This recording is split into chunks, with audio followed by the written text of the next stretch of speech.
Assalamualaikum warahmatullahi wabarakatuh. Waalaikumsalam warahmatullahi. Alhamdulillah alamin, puji dan syukur dengan kita panjatkan kepada Ilahi Rabbi Allah Subhanahu wa taala karena pada kesempatan kali ini kita dapat berkumpul untuk melaksanakan diseminasi dari budaya positif di lingkungan kelas atau sekolah. Materi ini memang kalau diaplikasikan memang cukup berat ya, karena yang menyampaikan materinya pun mungkin belum sepenuhnya ya bisa mengimplementasikan tentang budaya positif ini. Tapi kita sama-sama untuk belajar, kita berdiskusi di sini bagaimana menerapkan lingkungan budaya positif di sekolah kita, khususnya di Sorongan 2 ya, demi kemajuan sekolah kita. Oke, lanjut. Nah, ini materi yang akan saya sampaikan, yaitu tentang budaya positif. Ini dikembangkan oleh Andri Nurhayani, dia Samsita Dr. Murti Ayu Wijayanti. Ini diambil dari modul guru penggerak ya. Kebetulan saya harus menyampaikan tugas untuk menyampaikan modul ini kepada rekan-rekan guru di sekolah. Lanjut.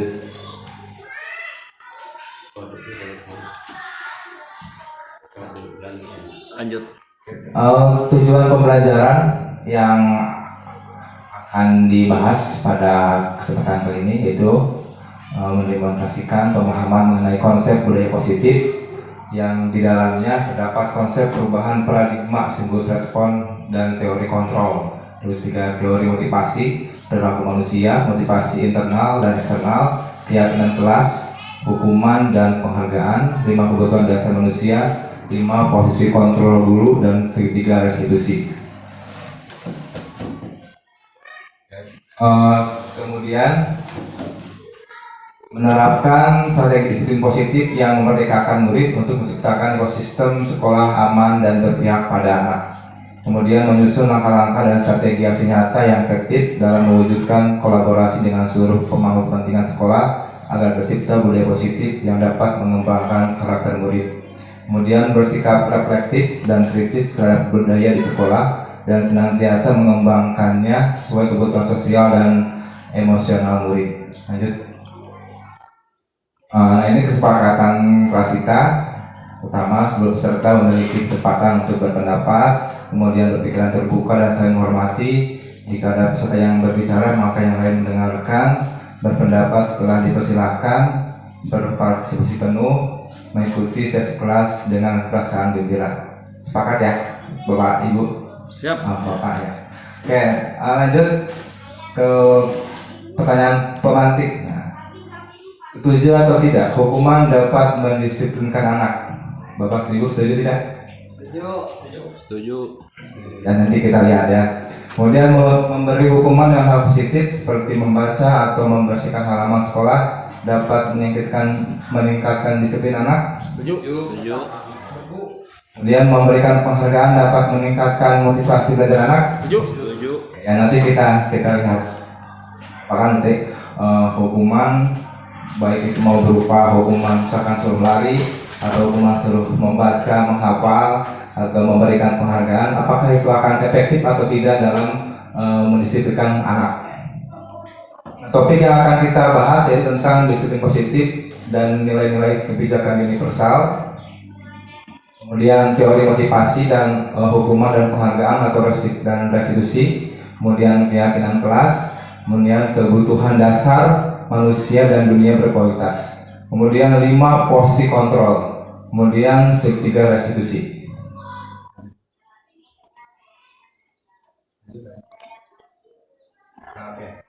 Kita lihat analogi ini, misalkan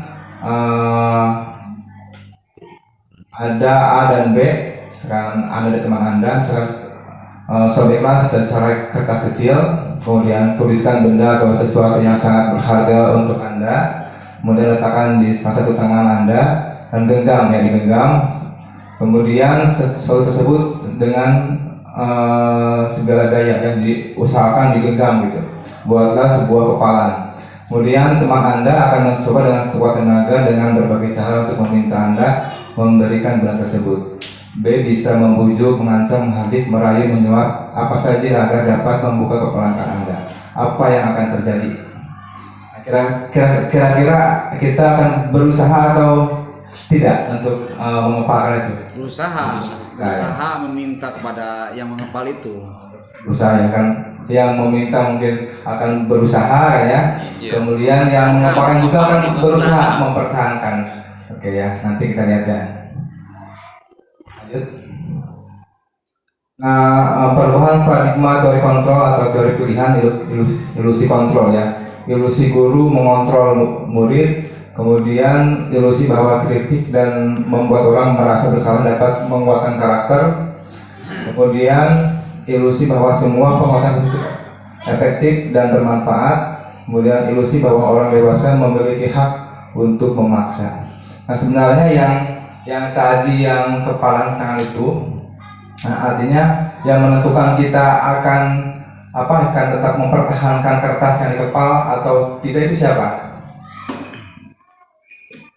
Diri kita atau orang lain? Diri kita ya. Jadi kita misalkan saya mau mempertahankan ini atau saya mau membuka. Nah, itu bukan orang lain ya, tapi diri kita sendiri yang memutuskan untuk untuk mengepal atau membuka kertas tersebut. Nah, begitupun dengan teori kontrol.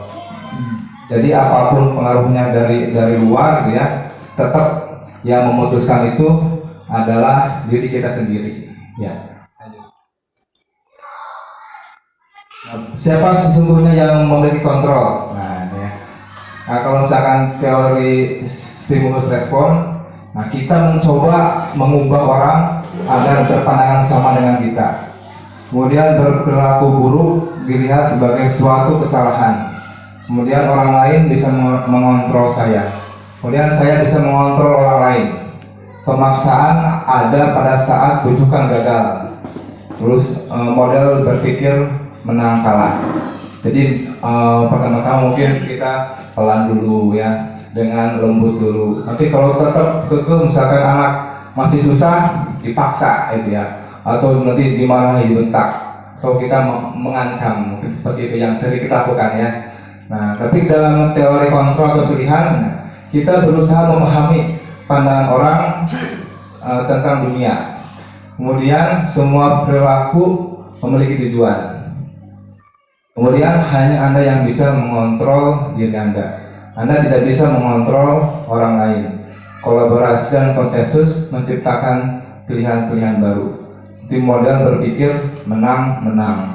Nah, jadi pada teori kontrol ini, nah kita berusaha untuk mensadarkan murid, nah supaya dia memiliki kesadaran sendiri gitu, untuk berubah. Jadi tidak ada paksaan dari luar, misalkan karena takut dihukum atau misalkan takut kena sanksi. Jadi sadar sendiri gitu, karena dia punya pilihan bahwa memang perbuatan tersebut salah gitu. Jadi berusaha untuk berubah sendiri. Nah, ini kita konsep dari disiplin positif, teori kontrol dari Dr. William Glasser ya. Anda tidak bisa mengontrol orang lain, hanya Anda yang bisa mengontrol diri Anda. Semua perilaku memiliki tujuan, kemudian model berpikir menang-menang, kolaborasi dan konsensus menciptakan pilihan-pilihan baru. Kemudian realitas kebetulan kita berbeda, kita berusaha memahami pandangan orang lain tentang dunia. Setiap orang memiliki gambaran berbeda.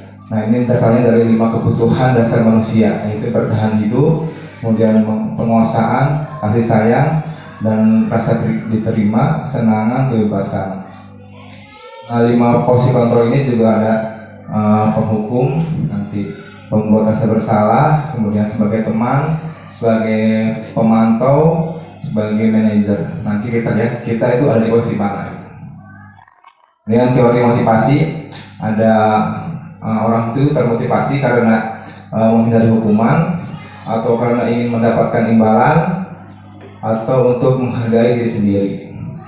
Kemudian ada nilai-nilai kebijakan universal, kemudian keyakinan kelas. Kemudian ada segitiga restitusi. Ini langkah-langkah untuk melaksanakan restitusi ya.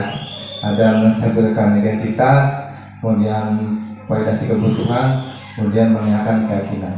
Nanti kita bahas satu persatu. Apakah makna disiplin?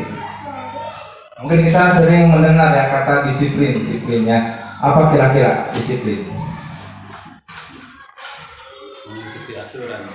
Kadang-kadang ya kita selalu berasumsi bahwa itu mengikuti aturan ya, patuh terhadap aturan ya, gitu ya. Disiplin di sini berasal dari bahasa Latin yaitu disiplina, yang artinya belajar ya.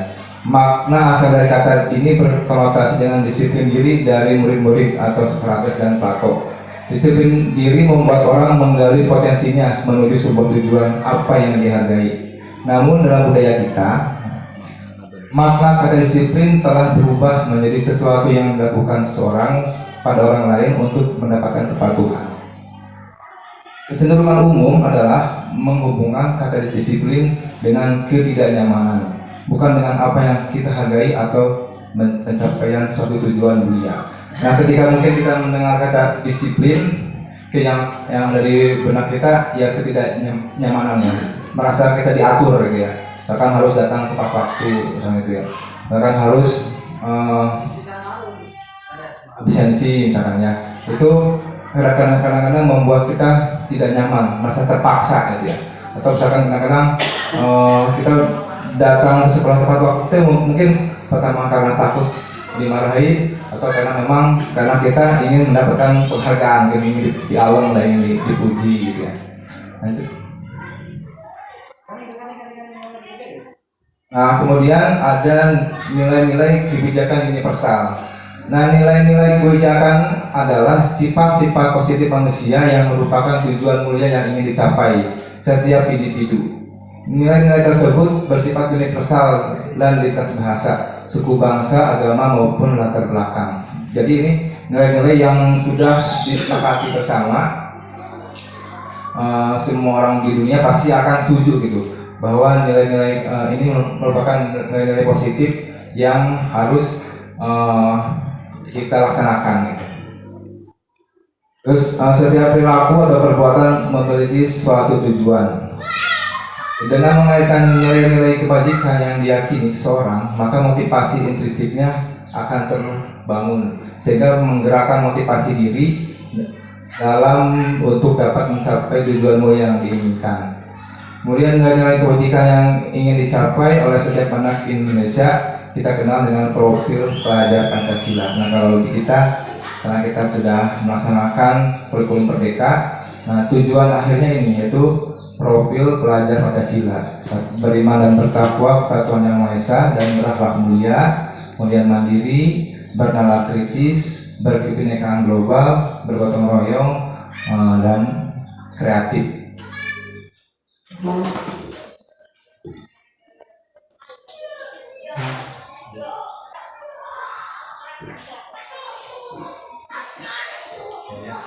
Nah, ini 3 teori motivasi perilaku manusia. Yang pertama, untuk menghindari ketidaknyamanan atau hukuman. Apa yang akan terjadi apabila saya tidak melakukannya, gitu ya? Misalkan karena takut dihukum, gitu ya. Yang kebanyakan ini ya, tidak nyaman atau dihukum, misalkan takut dibully ya, takut ini sama orang lain, malu, takut merasa malu. Gitu. Nah, ini kemudian yang kedua, untuk mendapatkan imbalan dari orang lain atau institusi, misalkan kita rajin, misalkan karena kita ingin mendapatkan ada bonus, misalkan ingin dipuji sama atasan mungkin itu.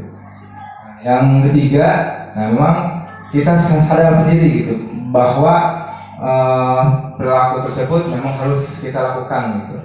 Jadi untuk menghargai diri sendiri. Saya akan menjadi orang seperti apa apabila saya melakukannya.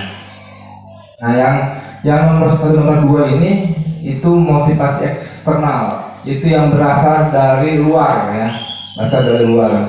Nah, yang sementara yang ketiga ini motivasi internal. Ya.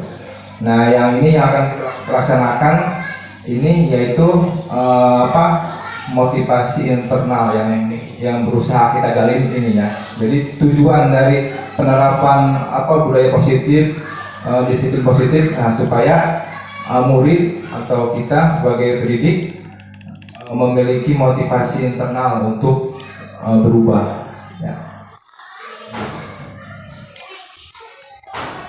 Nah, ini mengutip dari Jasa Dewantara, merdeka itu artinya tidak hanya terlepas dari perintah, akan tetapi juga cakap buat memerintah diri sendiri. Jadi seperti yang tadi, yang ingat dan kepalakan itu, bahwa yang mengatur perilaku kita itu bukan orang lain, tapi diri kita sendiri. Ya kita mau berubah atau tidak itu bukan karena orang lain, tapi karena diri kita sendiri. Tapi mungkin kalau diri kita susah untuk berubah, ya mungkin perlu juga dipaksa gitu ya, oleh orang, perlu ada yang mengatur juga. Nah, dihukum oleh penghargaan, bahwa penghargaan berlaku sama dengan hukuman. Nah, ternyata ini yang paradigma berpikir yang baru nih ya, yang saya dapatkan dari pelatihan guru penggerak, bahwa ternyata penghargaan juga tidak bagus itu ya. Jadi sama saja dengan hukuman, dampaknya gitu ya. Bahwa penghargaan sama dengan hukuman, dalam arti meminta atau membujuk seseorang melakukan sesuatu untuk memenuhi suatu tujuan tertentu dari orang yang meminta atau membujuk. Dari orang eksternal, dan akan ada faktor ketergantungan gitu. Beberapa dampak dari pemberian penghargaan, ada dampak-dampaknya juga ya, dari pengaruh dari penghargaan. Tadi pengaruh jangka pendek dan jangka panjang. Dan penghargaan itu menghukum. Terus penghargaan menurunkan kualitas, penghargaan mematikan kreativitas, penghargaan mengurangi motivasi intrinsik. Kadang-kadang mungkin kita baik ya, tujuannya baik supaya anak itu termotivasi misalkan ya. Dengan siapa yang bisa nanti dikasih permen atau kan dikasih hadiah gitu ya. Tapi mungkin yang merasa termotivasi itu yang anak-anak yang bisa saja ya. Sementara anak-anak yang misalkan yang tidak bisa atau yang kurang bisa itu akan minder ya, akan jadi tidak termotivasi. Udahlah saya mau tidak bisa ini gitu. Jadi tidak akan berusaha ya untuk seperti yang sudah merasa bisa gitu ya. Lanjut. Nah, bentuk program kebajikan ya, dalam memberikan apresiasi pengakuan perlu diingat beberapa hal ya. Beri pengakuan secara khusus, jadi harus secara khusus. Kemudian beri pengakuan secara pribadi, beri pengakuan pada semua murid bergantian, beri pengakuan secara konsisten, fokus pada proses. Nah, ini yang harus kita ingat ya. Jadi mungkin kita setiap siswa di kelas itu ya semuanya kita harus diapresiasi, jangan hanya fokus bukan ke yang pintar saja atau ke yang nakal dicap nakal terus ya, kamu perusuh bukan nakal gitu ya, atau yang pintar mau di alam-alam terus entah yang lain tidak. Jadi semua tuh sebisa mungkin kebagian ya, kebagian untuk diberikan apresiasi ya. Kemudian secara khusus dan apa yang bisanya, misalnya kamu bisa sekarang untuk sudah bisa menulis, tapi nanti apalagi yang perlu ditingkatkannya. Jadi siswa itu tidak puas di satu hal, jadi terus untuk merasa tertantang gitu ya. Lanjut. Contoh pengakuan atau apresiasi kebajikan. Pembuka kemarin saya perhatikan gitu ya, dari kebajikan rasa empatimu besar sekali situasi pada saat menolong murid baru di kelas kita ya. Saya menghargai kepedulianmu pada saat kamu membantu teman-temanmu di tugas kelompok gitu ya. Dan terima kasih untuk rasa tanggung jawabmu pada saat kamu memungut kertas yang berserakan di lantai. Nah, ini mungkin contoh kata-kata yang memberikan apresiasi ya, sesuai dengan nilai kebajikan. Nah, ini kita lihat nih, mencatat 100 kali di dalam buku kalimat saya tidak akan terlambat lagi karena terlambat di sekolah. Ini merupakan hukuman atau konsekuensi. Konsekuensi. Mencatat 100 kali. Saya tidak. Oke. Kemudian lari mengelilingi lapangan basket 2 kali karena terlambat di sekolah. Ini hukuman atau konsekuensi. Hukuman ya yang ini. Lari mengelilingi lapangan. Murid diminta untuk push up 15 kali. Apa itu? Hukuman atau konsekuensi? Hukuman. Hukuman ya. Menggantikan kertas tugas teman yang telah dicoret-coret. Nah ini Apa itu? konsekuensi. Membersihkan tumpahan air di meja tulis karena tersenggol pada saat belajar. Konsekuensi ya. Murid disuruh untuk mengenakan sepatu seharian di sekolah karena tidak mengenakan sepatu hitam. Hukuman. Lari mengelilingi lapangan basket 2 kali karena terlambat 10 menit untuk pelajaran PJOK. Hukuman. Lihat ya. Nah, perbedaan hukuman dan atau konsekuensi, bahwa hukuman itu bersifat menyakiti ya, menyakiti atau memalukan gitu, membuat orang merasa malu. Itu hukuman ya. Kemudian hukuman itu tiba-tiba tidak direncanakan. Sementara kalau konsekuensi itu sudah ada kesepakatan, jadi disepakati dulu ya. Kemudian misalkan kalau ini mencatat 100 kali di dalam kalimat, itu kan kadang-kadang berupa hukuman ya, karena tiba-tiba 100 kali itu 1000 kali misalnya begitu ya, atau push up 15 kali, nah itu kan hukuman ya, seperti itu. Tapi kalau misalkan menggantikan kertas, jadi ada konsekuensinya. Misalkan kalau terlambat 10 menit, nanti pada saat jam istirahat diganti lagi 10 menit, nah itu konsekuensi ya.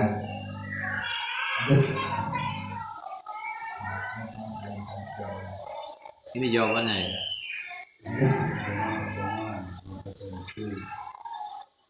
Nah, ini perbedaan hukuman dan konsekuensi.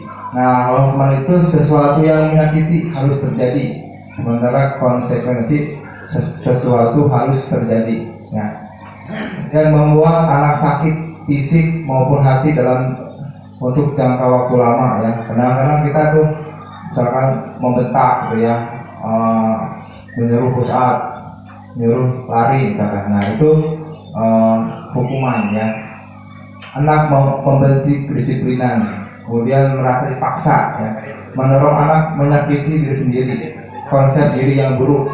Anak belajar untuk menyembunyikan kesalahan, marah, rasa bersalah, dipermalukan, merasa tidak dihargai. Nah itu efek ya, dampak dari hukuman. Sementara konsekuensi itu sesuatu harus terjadi, membuat anak merasa tidak nyaman dalam jangka waktu pendek. Anak menghargai disiplin, stimulus tanggapan, mendorong anak agar mudah menyesuaikan diri, konsep diri yang baik. Anak belajar untuk mematuhi peraturan, kehilangan hak, dibuat tidak nyaman, diasingkan untuk sementara.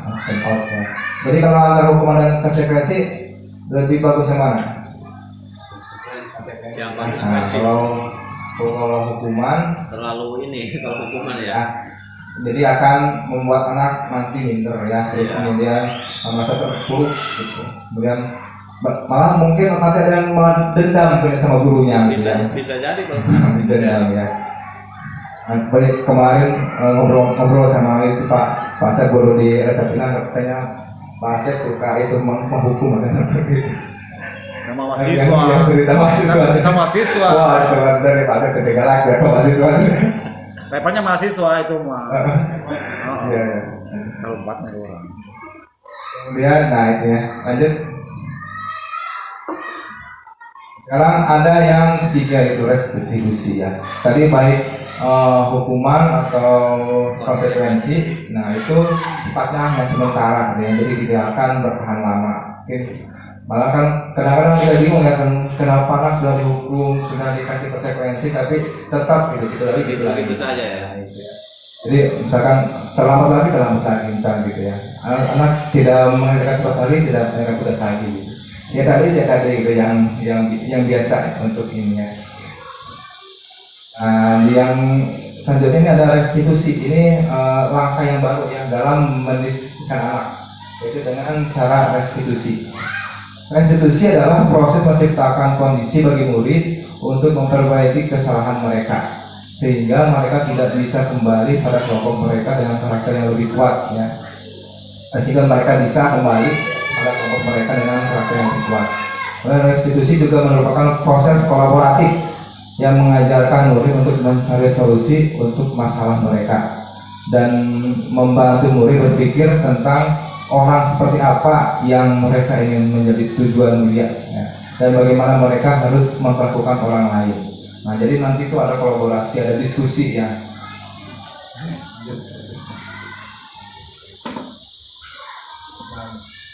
Identitas gagal, ya, perbedaan hukuman, disiplin konsekuensi, restitusi, ya. Nah, ini sesuatu yang menyakitkan, kalau hukuman kemudian konsekuensi sesuatu harus terjadi, kemudian restitusi merupakan pilihan. Kita lihat. Lanjut.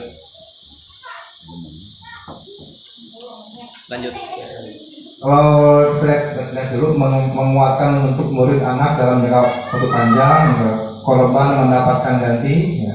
Kemudian murid atau anak mendapatkan penguatan, masalah terpecahkan, murid belajar bertanggung jawab untuk perilakunya, kemudian fokus pada pemecahan masalah dalam jangka waktu panjang, dan apa yang kamu yakini, apa yang bisa kamu lakukan, ya.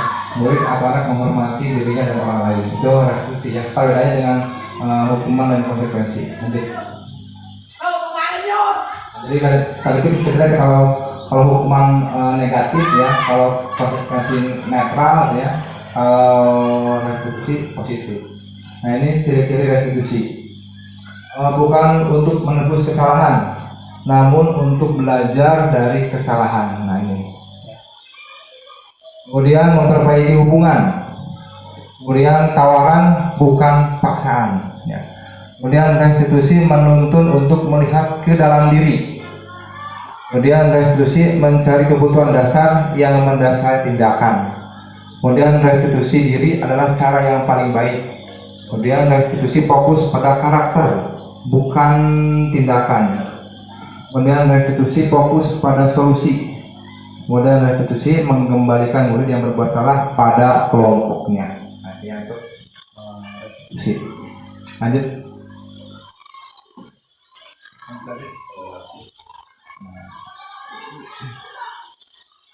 Nah, kita akan membahas tentang keyakinan kelas, ya. Mengapa tidak peraturan saja, ya? Mengapa harus keyakinan kelas? Mengapa kita memiliki peraturan harus menggunakan helm bila mengendarai kendaraan roda 2? Kenapa harus pakai helm? Mengapa kita memiliki peraturan 3M, menggunakan masker, mencuci tangan, dan menjaga jarak? Mengapa kita memiliki peraturan harus datang tepat waktu pada saat mengikuti pelatihan? Coba kalau dipikir-pikir, kenapa gitu, ya? Kenapa kita harus pakai helm, harus datang tepat waktu, harus jaga jarak, pakai masker, ya? Padahal mungkin kalau udahlah gitu, ya, kalau mau ini tidak disiplin, ya. Kadang kalau faktornya dari luar, mungkin hanya pas ada yang melihat atau ada polisi misalkan, ya, kita patuh gitu. Paksaan itu kalau paksaan, ya. Kalau tidak ada, ya udah gitu, kita melanggar lagi, gitu, ya. Nah, ini untuk mendukung motivasi intrinsik, kembali ke nilai atau keyakinan lebih menggerakkan seseorang dibandingkan mengikuti serangkaian peraturan-peraturan. Lanjut. Peraturan kelas, kemudian ini lingkaran, ya, budaya positif. Keyakinan kelas, kemudian akan membentuk lingkungan positif, akan membentuk budaya positif. Jadi memang kita beranjaknya dari peraturan kelas dulu, kemudian dari peraturan kelas kita analisis lagi, kita ubah menjadi keyakinan kelas, kemudian berubah menjadi lingkungan positif, kemudian budaya positif. Nah, yang mana yang merupakan keyakinan kelas, yang mana? Datang kesepakatan, ya, datang tepat waktu, mengucapkan salam, menjaga kebersihan sekolah, berdoa sebelum dan sudah kegiatan, aktif dalam pembelajaran, tertib. Kami guru dan murid yang saling menyayangi, kami murid yang semangat belajar, kami murid yang peduli dengan teman-teman. Mana yang keyakinan kelas? yang ini seperti ini. Saling Ya, yang ini mengurangi semangat. ya. Nah, itu keyakinan yang ya. Kami Kalau memberikan itu masih berupa belajar. peraturan atau kesepakatan ya. Nah, ini nanti yang bisa kita terapkan di kelas ya. Nah, terdengar, terlihat, berperilaku, kemudian ini ya, langkah-langkah yang bisa kita terapkan untuk mengimplementasikan keyakinan kelas ya. Itu contoh menghormat, dan kami meyakini bahwa sangat penting untuk menghormati semua orang dan barang milik orang lain. Lanjut. Kegiatan pendalaman keyakinan kelas. Nah, kita lihat ini terdengar. Gitu. Sikap menghormati itu kalau terlihat bagaimana gitu contoh perilakunya. Akan berempati terhadap perasaan orang lain, memegang barang milik orang lain hanya dengan izinnya, gitu ya, minta izin, mendengarkan dengan seksama, senantiasa berbuat baik, berbagi. Terdengar kata-kata yang bisa terucap seperti apa, dan Kalau yang terdengar biasa di siswa itu kebanyakan pinjem pensil kan gitu Nah, ya. seperti itu ya, yang terdengar ya. Itu kan prosesnya Tolong ya, permisi, boleh saya pinjam, gitu ya. Iya. Nah, kalau berperilakunya dengan ada tersenyum ramah, ya, memberikan salam hormat, ya, berjabat tangan, cium tangan, ya, dan memberikan ruang kerja, postur tubuh yang tenang, gitu ya. Kemudian tampak seperti, nah, ini untuk pendalaman keyakinan ya. Datang tepat waktu dan tidak sering hadir terlambat, ini kebalikannya ya. Menyapa teman dan guru setiap hari, taat kepada teman dan guru, mengembalikan barang teman yang telah dipinjam dan mengucapkan terima kasih. Nah, yang tidak mengembalikan barang yang telah dipinjam dan meletakkan sembarangan. Yang tidak seperti ini. Lalu bekerja, tampak sepertinya tekun bekerja dan menyimak guru, kemudian menyerahkan tugas tepat waktu.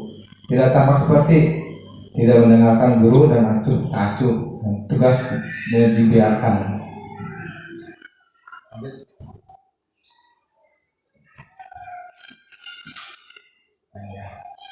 Peraturan misalkan selalu kembalikan buku tepat waktu. Nah, kira-kira keyakinan kelasnya apa?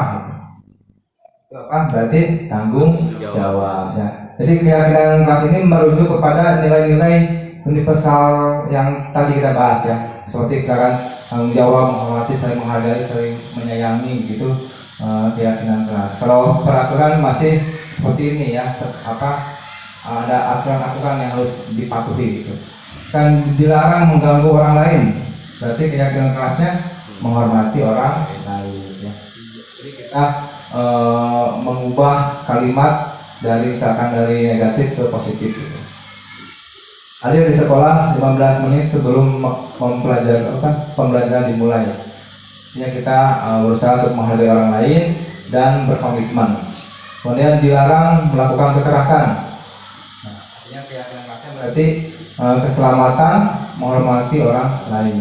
Dilarang menggunakan narkoba, itu berarti yakin bahwa kesehatan. Bergantian atau bergiliran menghormati orang lain dan bersabar. Gunakan masker, berarti kesehatan, keselamatan. Jangan berlari di kelas atau koridor, keselamatan atau keamanan.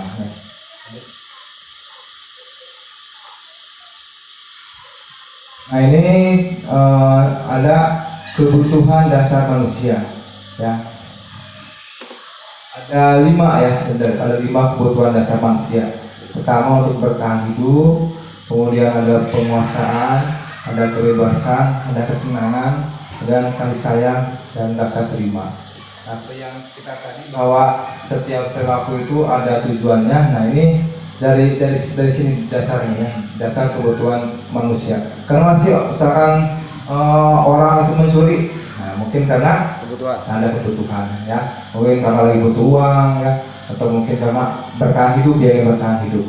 Kenapa mungkin ada siswa yang ketika pembelajaran berlangsung ada yang bermain aja keliling-keliling gitu ya, pernah mungkin karena ingin diperhatikan. Nah, itu pasti setiap pelanggaran disiplin, nah berarti ada kebutuhan dasar manusia yang belum terpenuhi gitu ya. Karena kebiasaan, Pak. Luar kebiasaan. Nah, ini 5 pos kontrol lanjut.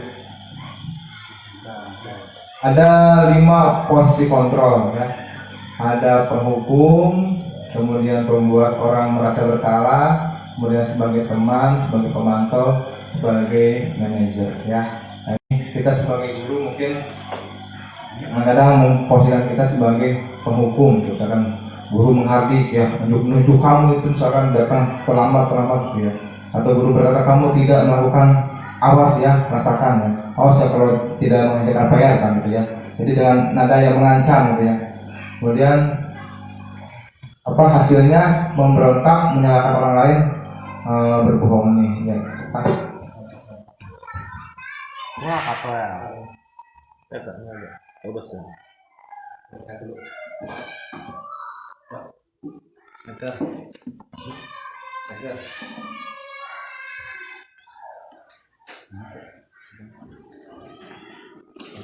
Bebek. Google.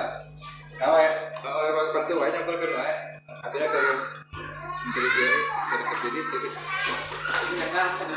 5 posisi kontrol itu adalah 1. Posisi penghukum, 2. Posisi pembuat merasa bersalah, 3.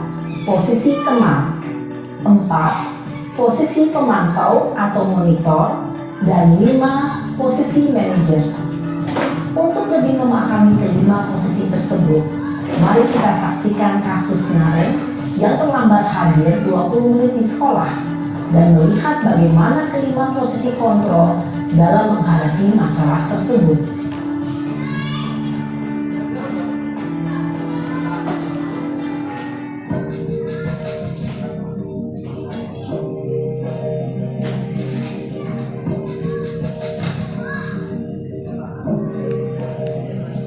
Naren!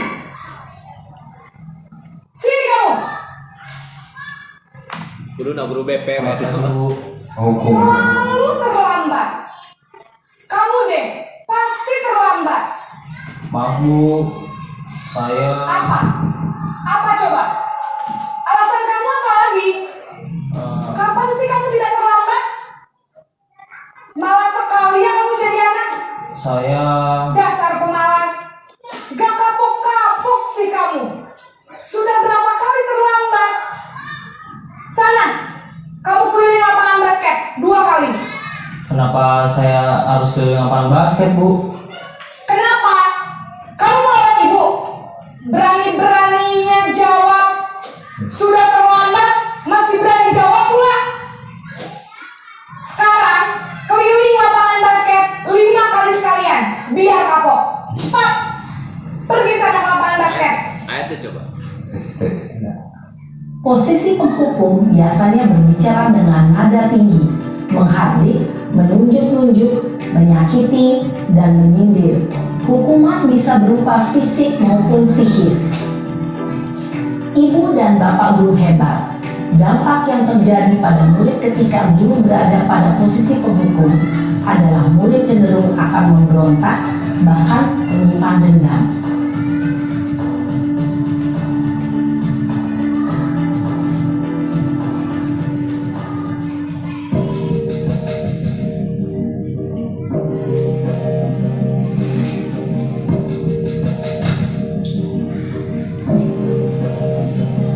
Naren!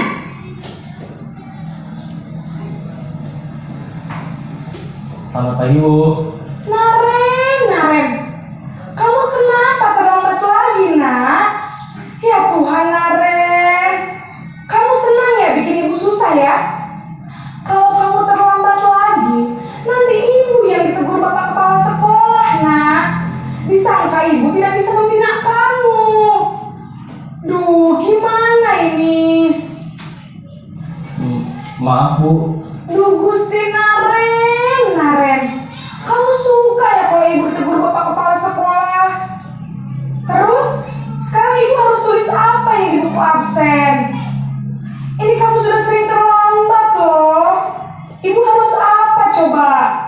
maaf Bu, maaf sekali. Ya sudah, Lain kali jangan bikin ibu susah lagi ya nak ya. Ibu tidak akan kuat lagi kalau kamu begini terus. Bisa jantungan kalau ibu ditegur bapak kepala sekolah. Sana cepat ke kelas. Maaf ya Bu, maaf sekali.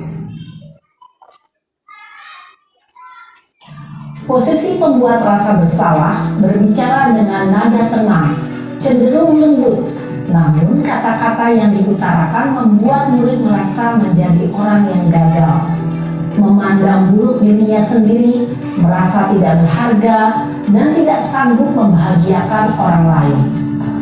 Ketika guru mengambil posisi pembuat rasa bersalah, murid akan menganggap dirinya yang bersalah dan ia akan menyimpan emosi negatif tersebut di dalam dirinya.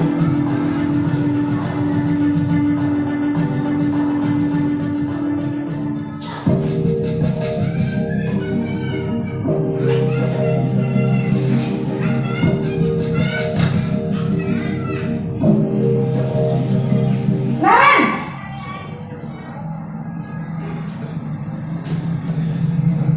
Selamat pagi Bu. Wah, sudah jam berapa ini nak? Terlambat lagi ya sayang. Iya Bu, habis ibu saya lupa membawakan saya Bu. Kamu malah menyalahkan ibu kamu. Kamu bukannya anak yang larinya paling kencang. Kok terlambat sih? Iya Bu, saya memang terlambat bangun tadi.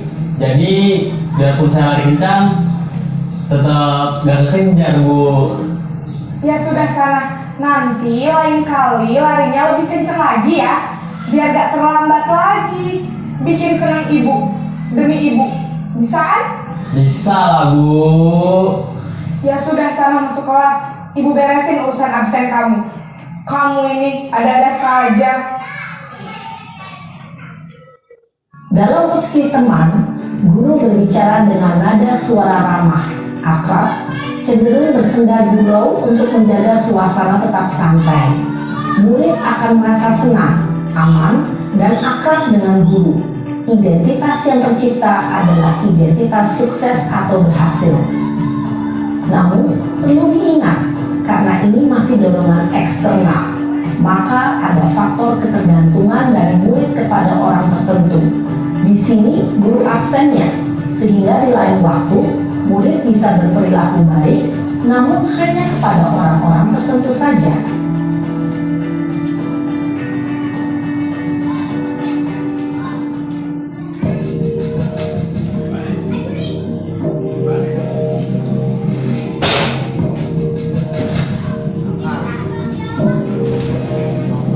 Naren!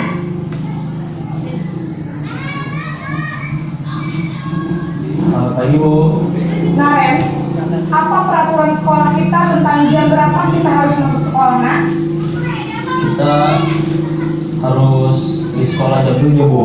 Iya betul, sekarang sudah jam 7.20. Naren sudah tahu konsekuensinya jika terlambat hadir. Paham Bu. Saya harus tinggal kelas pas jam istirahat selama 20 menit. Iya benar, konsekuensinya demikian.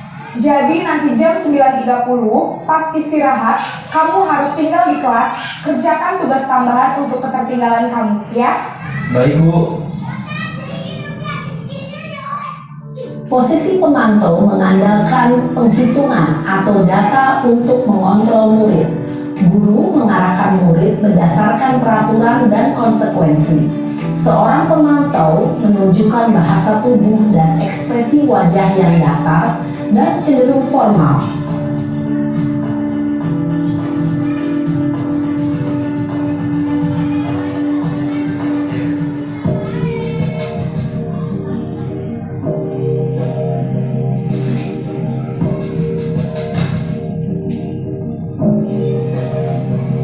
Naren!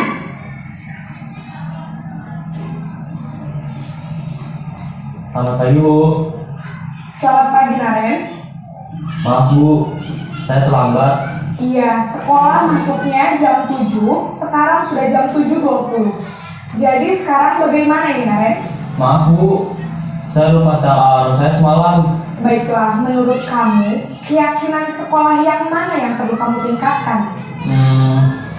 Menghargai diri sendiri dan orang lain mungkin ya Bu. Setuju. Jadi, apakah Naren meyakini prinsip saling menghormati tersebut?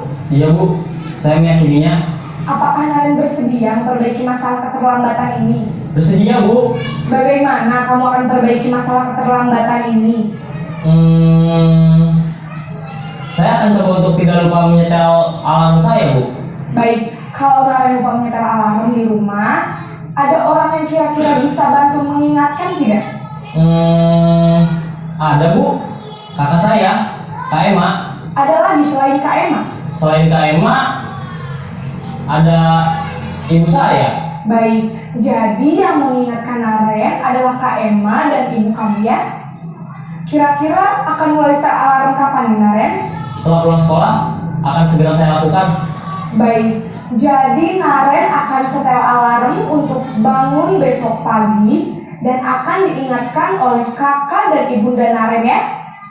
Ada lagi yang mungkin perlu dilakukan Naren agar tidak terlambat bangun lagi? Tidak ada Bu. Baik Naren, terima kasih untuk kerjasama kamu. Sekarang kamu perlu kembali ke kelas untuk belajar. Baik Bu, terima kasih. Posisi manajer adalah posisi kontrol yang disarankan untuk membimbing murid memiliki sikap disiplin yang positif, yaitu murid yang mandiri, bertanggung jawab, dan dapat memecahkan masalah. Tujuan dari posisi ini adalah agar murid dapat berefleksi atas tindakannya.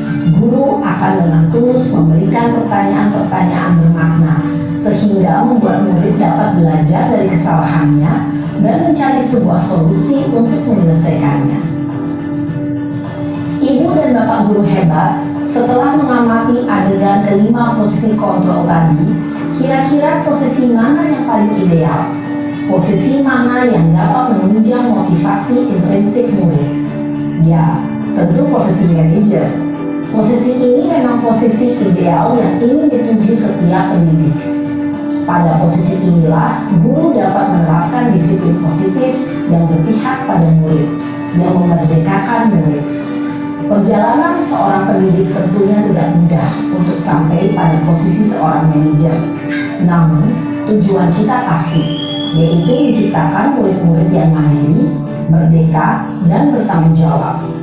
Semoga penggambaran 5 posisi kontrol yang telah diperlihatkan ini dapat menjadi ajang refleksi bagi kita semua, agar dapat terus mengasah dan menerapkan disiplin positif yang memerdekakan murid. Mari terus berlatih dan bersemangat. Selamat menerapkan. Salam dan bahagia Ibu dan Bapak guru hebat.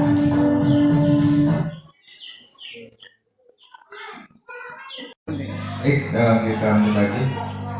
Ya, tadi kita sudah saksikan video tentang 5 posisi kontrol. Nah, tentu kita harus sebagai pendidik, nah kita memposisikan diri sebagai manajer ya.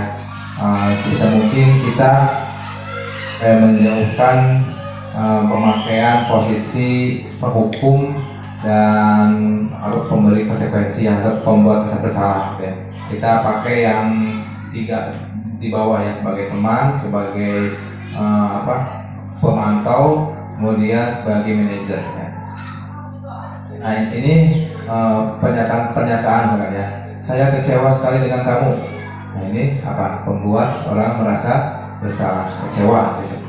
Kamu tidak pernah benar melakukannya. Penghukum. Nah, ini posisi apa? Penghukum. Ayolah lakukan demi ibu atau bapak. Teman ini. Apakah kamu mau mendapatkan stiker bintang hari ini? Nah, ini sebagai pemantau. Dan bagaimana kamu bisa menyelesaikan masalah ini, manajer? Nah, ini sebagai manajer ya. Kamu selalu yang paling terakhir. Nah, ini penghukum ya.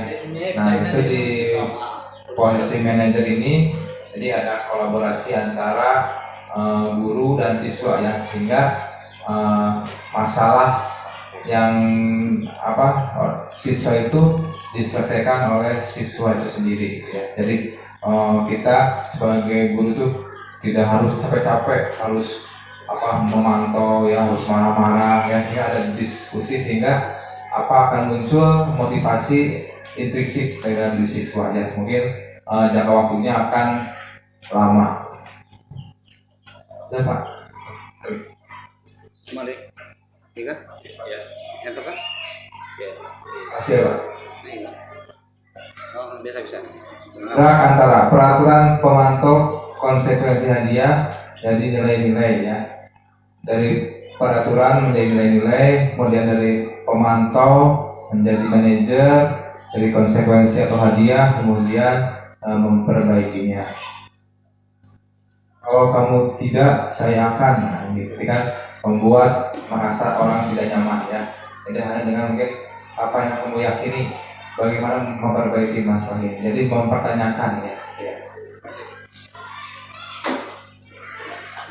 Latihan. Itu next gitu. Next. Gitu. Itu operator next. Next. Ngomong next gitu. Ini ada segitiga restitusi ya, ini langkah-langkah yang dilakukan untuk menerapkan restitusi ya. Kita posisi sebagai manajer ya, ada 3. Ada menstabilkan identitas, kemudian validasi kebutuhan, kemudian ada menanyakan keyakinan ya. Ketika kita menstabilkan identitas, nah, kamu bukan satu-satunya yang pernah melakukan ini. Setiap orang pasti pernah melakukan kesalahan ya. Kemudian kamu tentu punya alasan mengapa melakukan itu ketika validasi kebutuhan. Apa cara yang lebih efektif untuk mendapatkan apa yang kamu butuhkan? Kemudian ketika menanyakan keyakinan, nilai apa yang telah kita sepakati dan kamu ingin menjadi orang yang seperti apa? Nah, itu ya. Langkah-langkahnya ketiga ini. Yang pertama kita memberikan identitas dulu supaya anak itu tidak merasa bersalah, tidak takut, dia membuat nyaman dulu supaya anak itu tidak merasa disalahkan ya. Kemudian setelah itu validasi kebutuhannya apa ya, apa yang diinginkannya gitu ya. Kemudian apa yang sudah disepakati bersama. Kan kita kan sudah membuatkan keyakinan sekolah atau keyakinan kelas ya. Nah, setelah itu baru kita apa yang mau dilakukan itu untuk memperbaiki masalah tersebut. Next. Ingin ngerti orang kayak. Untuk membuat anak yang merasa gagal karena berbuat salah menjadi positif terhadap dirinya. Nah, ini menstabilkan identitas ya. Ini tujuannya itu untuk membuat anak yang merasa gagal karena berbuat salah menjadi positif terhadap dirinya. Nah, guru akan berkata berbuat salah itu hal yang manusiawi. Tidak ada manusia yang sempurna. Ya. Ibu atau bapak juga berbuat salah. Kita pasti bisa menyelesaikan permasalahan ini. Nah, ini dan selanjutnya ya. Next. Kemudian validasi kebutuhan, membantu murid mengenali basic atau kebutuhan dasar yang ingin dipenuhinya ketika melakukan kesalahan itu. Pada dasarnya setiap tindakan manusia tujuannya adalah memenuhi kebutuhan dasar ya. Pasti setiap tindakan itu pasti untuk memenuhi kebutuhan dasar gitu ya. Guru biasanya berkata, kamu bisa saja akan melakukan hal yang lebih buruk, tapi kamu tidak melakukannya kan? Kamu pasti punya alasan mengapa melakukannya. Apa yang penting bagi kamu? Next. Selanjutnya baru menanyakan keyakinan. Anak melihat kesalahannya dihubungkan dengan norma sosial dan nilai-nilai yang mendasari manusia berinteraksi dengan orang lain. Nah, misalnya guru berkata, apa nilai yang kita baca di kelas atau sekolah kita, dan nilai universal apa yang telah kita sepakati. Kelas yang ideal itu seperti apa sih? Kamu ingin menjadi anak seperti apa? Ini ditanyakan dulu. Next.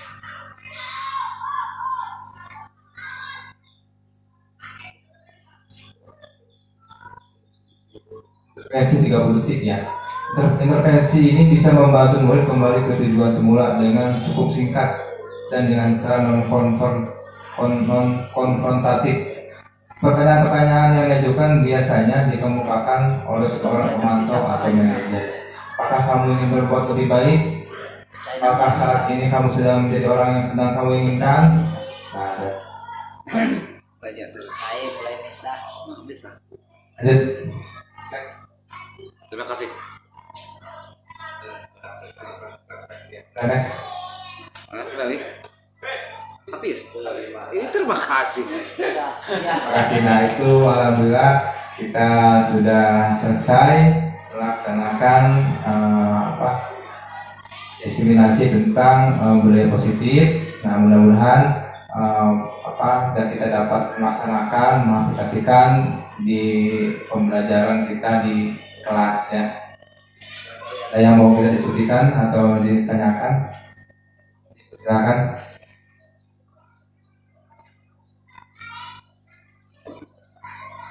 Ya sedikit. Assalamualaikum warahmatullahi wabarakatuh. Ya sedikit menambahkan mungkin pengalaman yang saya lakukan pada saat menjadi seorang pendidik dari pertama honor, kemudian sampai sekarang jadi amanah yang lebih berat. Yang saya lakukan itu sharing aja. Yang saya lakukan itu pendekatan untuk sikap yang positif terhadap anak itu saya lakukan itu pertama kepada diri kita sendiri yang memberikan contoh. Misalkan kita memberikan kepada sampah pada anak, kita dulu yang memungut gitu, yang kemudian ajak teman anak didik kita untuk melaksanakan apa yang kita berbuat. Kemudian kalau yang kata Pak Lukman, Pak Asep di Ranca Pinang kena semprot itu mahasiswa. Dia kesiangan pada saat kuliah D2 semester 4 Pak kesiangan, kemudian udah kebiasaan karena di Penjas itu memberikan hukuman bukan berarti membenci, tapi memberikan pendidikan. Satu, memberikan disiplin, kemudian kesehatan. Dia selalu lari 2 keliling. Saya juga tidak melihat kondisi dia seperti apa. Itu yang saya berikan. Kemudian yang ketiga, dalam memberikan teguran kepada anak, berikan reward ya. Seperti yang pernah kita lakukan untuk pertanyaan-pertanyaan, kemudian kita memberikan reward pada anak yang positif, ya, artinya bisa pakai tepukan, bisa pakai hadiah, bisa nyanyian terhadap anak tersebut, sehingga kepercayaan yang dia miliki itu tertanam sampai sekarang gitu. Itu ya, ada beberapa yang negatifnya ya itu tergantung pada siswa tersebut menerima atau tidaknya. Karena saya juga di waktu honor di SMP dulu di Bogor itu sampai tidak menerima, bahkan saya juga menjustis, menghukum atau memvonis kamu tidak akan naik kelas, bilang gitu. Ternyata dia frustasi, tapi dia tidak melanjutkan sekolah. Sebagai seorang pendidik, apa yang tadi dikatakan oleh Pak Lukman itu harus yang ditayangkan itu harus ada segi normanya terhadap anak, yang langsung menjustis kamu tidak akan naik kelas. Saking kita emosinya, karena manusia itu tadi yang katakan di slide itu, kita itu manusia biasa yang punya salah dan dosa. Itu saya sampai sekarang masih menyesal gitu, karena langsung menjustis, karena dia nakal gak pernah masuk, saya vonis kamu tidak akan naik kelas gitu ya. Gitu. Nah sampai sekarang dia terhadap saya juga melihat anaknya bagus gitu, baik gitu, tapi tidak disiplin saja seperti itu. Nah itu yang saya lakukan pada saat jadi guru honor di sana gitu ya. SMP juga itu saya kan perkembangan secara emosionalnya lebih tinggi gitu daripada dengan anak SD gitu ya. Dan alhamdulillah ada yang brutal lagi, anak tersebut pas saya tegur dia tidak menerima. Memang di kelasnya itu dia termasuk orang yang aktif dalam melakukan hal yang tidak baik ya. Bahkan dia langsung memberikan ancaman terhadap gurunya. Dia membawa golok ke kantor. Dia pulang, dia bawa golok, kemudian dia mengancam seseorang. Kalau saya tidak, karena dia masih keponakan, saya masih berani. Dan orang tuanya datang kepala sekolah, bukannya sekolah yang disalahkan, tapi anaknya yang disalahkan. Langsung dia, orang tuanya itu melakukan tindakan yang tidak baik. Dia langsung memukul anak tersebut ya. Jadi orang tua tersebut menerima bahwa anak saya itu seperti tidak disiplin, bukan gurunya yang ditegur, yang dimarahi, tapi langsung anaknya yang kena disiplin, bahkan ditampar sama orang tuanya. Itu yang mungkin pengalaman saya yang bisa berikan kepada rekan-rekan sejawat.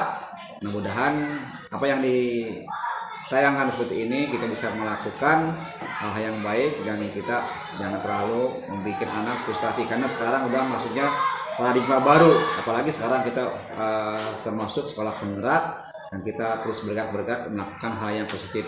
Karena saya Assalamualaikum warahmatullahi wabarakatuh. Waalaikumsalam warahmatullahi wabarakatuh. Baik, terima kasih Pak Asep. Betul tadi apa yang dikatakan Pak Asep, bahwa untuk memulai suatu perubahan, untuk menerapkan disiplin, itu yang harus kita mulai, itu dari diri kita sendiri gitu ya. Jadi biar anak mungkin akan menadani apa yang kita lakukan. Bagaimana kita mungkin akan mendisiplinkan anak sementara kita juga tidak disiplin.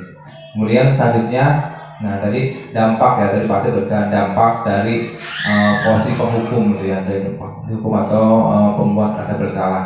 Nah sebisa mungkin setelah kita belajar tentang disiplin positif ini, nah kita menghindari bentuk-bentuk tindakan disiplin yang berupa hukuman atau konsekuensi gitu ya. Karena hukuman itu bukan memotivasi anak, tapi akan malah menjatuhkan anak. Itu anak akan merasa terpuruk, kemudian tadi seperti yang dipasti katakan, jadinya frustasi gitu ya. Kemudian kita juga sebagai guru akan merasa capek gitu ya, akan merasa capek, marah-marah, liar ya, karena otaknya pusing ya. Tapi kita beralih ke paradigma baru yang pendidikan yang berpihak pada murid ya. Nah kita berada di posisi manajer ya, bagaimana kita menerapkan tadi segitiga restitusi ya, dari menanyakan keyakinan ya, menstabilkan identitas ya, memahami apa kebutuhannya gitu ya. Kemudian kalau misalkan di posisi teman pun, nah kita misalkan maksudnya sebagai teman yang akrab dengan murid, kadang-kadang itu ngeluncak gitu ya, kadang-kadang seperti itu. Atau kadang-kadang mungkin murid akan patuh terhadap guru tertentu saja. Misalkan murid si A itu akan patuh terhadap guru B saja gitu. Sementara untuk guru yang lainnya misalkan akan melakukan kesalahan lagi gitu ya. Nah, jadi yang lebih tepatnya tadi kita memposisikan diri sebagai manajer gitu ya. Mungkin ada lagi dari guru yang lainnya? Cukup ya. Oke, kalau cukup, terima kasih rekan-rekan guru semuanya sudah berpartisipasi dalam kegiatan hari ini. Saya sangat bersyukur dan berterima kasih karena sudah datang. Mudah-mudahan kita sama-sama belajar. Saya juga bukan untuk menggurui, kita sama-sama belajar bagaimana menerapkan disiplin di sekolah kita ya, supaya sekolah kita menjadi lebih baik lagi, menjadi sekolah yang maju ya, karena kita sudah sekarang sebagai sekolah penggerak gitu ya. Banyak paradigma baru yang harus kita terapkan. Baik, terima kasih. Assalamualaikum warahmatullahi wabarakatuh. Waalaikumsalam warahmatullahi wabarakatuh. Waalaikumsalam warahmatullahi wabarakatuh. Ya, jadi pada kesempatan ini kita akan membuat keyakinan kelas ya. Apa itu keyakinan kelas? Itu nilai-nilai universal yang akan kita sepakati. Contohnya misalkan saling menghormati ya, itu nilai-nilai yang positif, yang baik ya, yang disepakati bersama secara universal. Saling menghormati, saling menghargai ya, kemudian gotong royong, atau misalkan sabar ya, disiplin. Nah sebelum ke sana, sekarang kita akan membuat dulu kesepakatan kelas ya, kesepakatan kelas. Nah, kesepakatan kelas ini berupa peraturan-peraturan yang akan kita sepakati di kelas ya. Nanti setiap siswa, nah kalian akan Bapak berikan kertas ini ya. Nah, kita akan bersuara pendapat ya. Masing-masing nanti menuliskan peraturan yang perlu kita sepakati di kelas. Contohnya misalkan datang tepat waktu, misalkan minta izin sebelum keluar ya. Paham ya? Bisa kan ya? Misalkan tidak boleh mencoret-coret bangku. Banyak ya, silakan buat sebanyak-banyaknya ya di kertas ini ya. Bisa? Paham? So, silakan.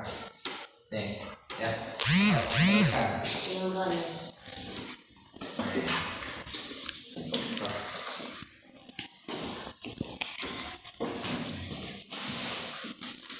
Ya, paham ya tugasnya ya sekarang. Nah, itu diisi kalian dengan peraturan-peraturan yang akan kita sepakati ya. Kalian menuliskan sebanyak-banyaknya. Boleh minimal 3 ya, minimal 3 peraturan. Nah, silakan kalian misalkan tulis mau apa ya, harus bagaimana ya yang akan kita sepakati. Nah, nanti setelah kita sepakati, nah ya berarti harus dilaksanakan. Paham ya? Silakan ya. Silakan ditulis. Ya.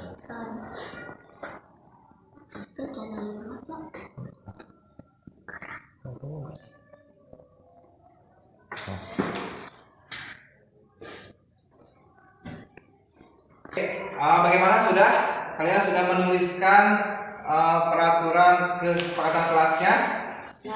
Oke, kalau sudah silakan tempelkan ya. Tadi kan sudah dikasih ya lakbannya tuh. Nah, nggak apa-apa. Silakan ditempelkan di sini ya, di kertas ini ya. Silakan. Ya. Silakan. Oh ya, antrian ya. Kalau tempelkan bisa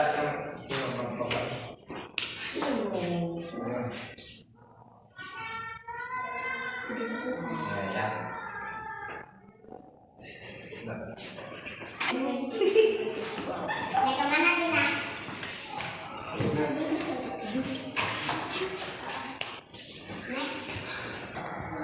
Lelaki pada lelaki baru kita ini kesepakatan kelas.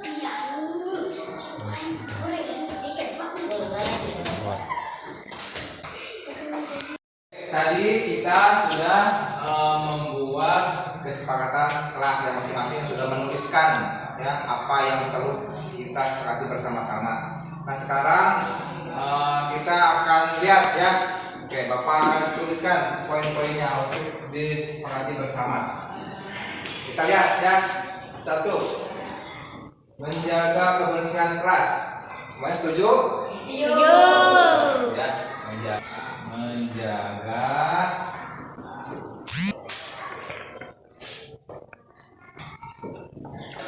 Nah, tadi kita sudah menyepakati masing-masing sudah membuat peraturan kesepakatan kelas. Nah, dari sini kita simpulkan, kita gabungkan semuanya. Nah, maka sekarang kita sudah ada 9 ya. Nanti ya kalau misalkan ada kekurangan atau kelebihan nanti kita tambahkan ya. Oke, perhatikan. Nah, nomor 1 ya, menjaga kebersihan dan kerapihan kelas. Semua sepakat? Sepakat ya. Kemudian mengangkat tangan jika mau berbicara, silakan ya. Ini kalau misalkan mau ada yang ditanyakan, mau berpendapat, nah, ya, akan kalian meminta izin untuk berbicara. Ya, semuanya sudah paham? Paham.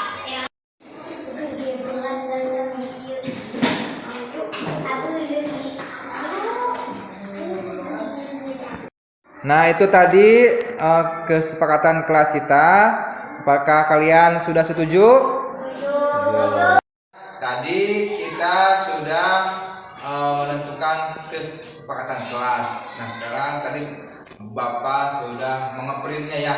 Nah, ini kesepakatan kelas kita ya. Ada 9. Ke-9 ini nah, kita dipangkas lagi ya menjadi 5. Nah, inilah keyakinan kelas kita. Yang keyakinan kelas itu nilai-nilai yang kita sepakati, yang kita yakini. Ada 5. 1, saling menyayangi ya. Nah, kita bersama teman-teman dengan guru ya harus saling menyayangi. Tidak boleh apa? Berkelahi ya. Tidak boleh berkata-kata kasar, kotor ya. Tidak boleh apa lagi? Menyebut nama orang tua ya. Nah, kemudian saling menghormati dan menghargai. Nah, bagaimana saling menghormati dan menghargai itu? Nah, tadi dengan datang ke sekolah tepat waktu. Itu saling menghargai, tidak berbicara ketika guru sedang menerangkan. Itu saling menghargai ya. Meminta izin ya keluar masuk kelas itu juga bentuk saling menghormati dan saling menghargai. Meminjam barang teman dan minta izin ya juga sama saling menghormati dan menghargai.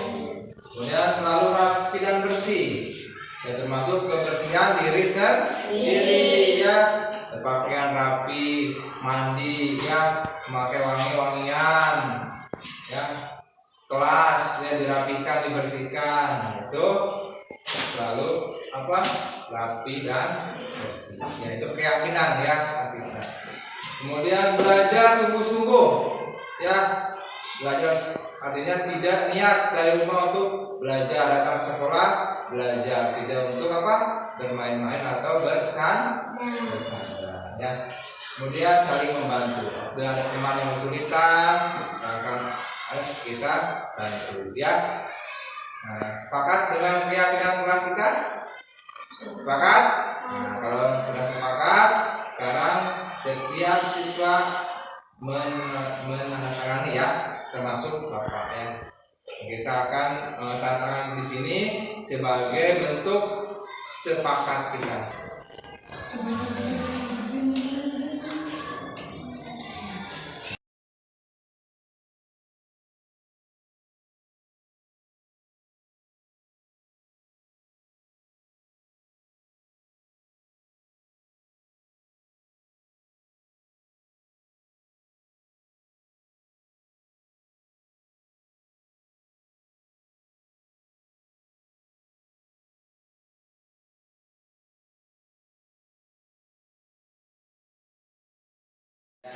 Tadi kita semua sudah menandatangani ya keyakinan dan kesepakatan kelas kita ya. Artinya kita semua sudah setuju ya dengan yang tertulis di sini ya.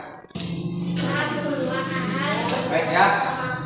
Tadi kesepakatan dan keyakinan kelas kita sudah Bapak tempel di depan. Nah, silakan dipahami baik-baik ya. Kita laksanakan bersama-sama.